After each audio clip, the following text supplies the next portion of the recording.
Hi, ഈ നമ്മുടെ കാര്യസാധ്യത്തിന് വേണ്ടി മറ്റുള്ളവരെ പ്രീണിപ്പിക്കണം, പതപ്പിക്കണം എന്ന് പറഞ്ഞു കേട്ടിട്ടുണ്ട്. ഇല്ലെങ്കിൽ നിങ്ങളൊന്ന് കാണണം. അതായത് ഒരു ജാതക പതപ്പിക്കൽ വന്നിട്ടുണ്ട്. ഒരു സർക്കാർ അധികാരത്തിൽ വന്നിട്ട് കഴിഞ്ഞ 3 മാസമായിട്ട് ഒരു കസേരയും കിട്ടിയില്ല, തേരാപ്പാര നടക്കുകയാണ്.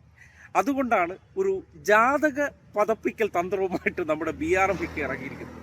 അത് ഒരു മുസൽമാനായിട്ടുള്ള വ്യക്തി ജാതകം പഠിച്ചു വന്ന് പറയുകയാണ്. കാര്യം നേരത്തെ തെരഞ്ഞെടുപ്പ് വരെ സീറ്റ് കൊടുത്തിട്ടില്ല.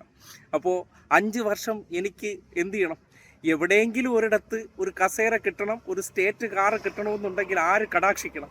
മേനോൻ കടാക്ഷിക്കണം. അങ്ങനെയാണ് ഇടവത്തിലെ ചതയം നാൾ, ആര് മേനോൻ്റെ ആ നാളുണ്ടല്ലോ, അത് പോയിരുന്ന് കാണാതെ പഠിച്ച് മൈക്ക് കെട്ടിവെച്ച് പതപ്പിക്കുന്ന ആ രീതി കണ്ട പൊന്നു പടച്ചോനെ, നിങ്ങൾ തന്നെ ഇത് കേട്ട സഹിക്കില്ല. ഞാനൊരു കാര്യം പറയാം. ഇടവത്തിലെ ചതയ നക്ഷത്രമാണ് ശ്രീ VD സതീശന്റെ. എന്താണ്? നീചഭംഗ രാജയോഗമാണ്. കൂടെ നിന്നോളണം. എന്താ പറഞ്ഞേ? ആ നീചഭംഗ രാജയോഗം അടിച്ചു നോക്ക്. നീചന്മാരെ മുഴുവൻ എണ്ണത്തിന് റെഡിയാക്കിക്കൊണ്ട് രാജയോഗത്തിലിരിക്കും. മനസ്സിലായില്ലേ? കേരളത്തിലെ ഏറ്റവും മികച്ച മുഖ്യമന്ത്രിയായി 2 കൊല്ലം കൊണ്ട് പേരെടുക്കും ശ്രീ VD സതീശൻ. ആ ഇടവല്ല കർക്കിടകം എനിക്ക് തെറ്റിയതാണ്. അപ്പൊ എന്ത് നോക്കി വെച്ചേക്കണം നോക്കിയേ, എന്തൊരു സ്നേഹം നോക്കിയേ. അത് നോക്കിയേ. ആ പെങ്ങളെ എന്താ പേര്? രജിത.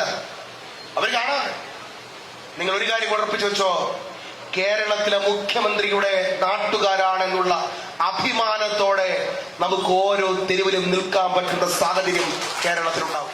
ഇതിൽ ശകലം മാറിപ്പോയി. അതായത് നമ്മുടെ ഇടവത്തിലെ ചതയം നാളായതുകൊണ്ടാണ് രാജയോഗം. ശത്രുക്കളെല്ലാം അദ്ദേഹം ഇപ്പൊ എന്ത് ചെയ്യും, ഇല്ലാതാക്കിക്കൊണ്ട് ഇവിടെ 2 വർഷത്തിനകത്ത് തകർത്ത് വാരുമെന്നാണ് പറയുന്നത്. അത് ശരിയല്ല, നമ്മൾ കണ്ടുകൊണ്ടിരിക്കുകയാണ്. പക്ഷേ ഇതിൽ നമ്മൾ കാണേണ്ട ഒരു കാര്യം, ഈ ഇടവത്തിലെ മൂലം നാളായിപ്പോയി. ശകലം ഒന്ന് മാറിപ്പോയി ഇക്കാൻ്റെത്. ആ ഇടവത്തിൻ്റെ മൂലം നാളായിപ്പോയത് കൊണ്ട് ഇക്കാനെ സംബന്ധിക്കുന്നിടത്തോളം കാല് വയ്ക്കുന്നിടത്ത് എല്ലാം കുരുക്കാണ്. ഒരു കാര്യം അങ്ങോട്ട് ശരിയാവുന്നില്ല. പ്ലാൻ ചെയ്തുകൊണ്ട് വരുന്ന പല പദ്ധതി, അതായത് നെടുമങ്ങാട് മത്സരിച്ച് ഞാനിപ്പോൾ MLA കസേരയിൽ ഇരിക്കുമെന്നായിരുന്നു പ്രതീക്ഷിച്ചിരുന്നത്.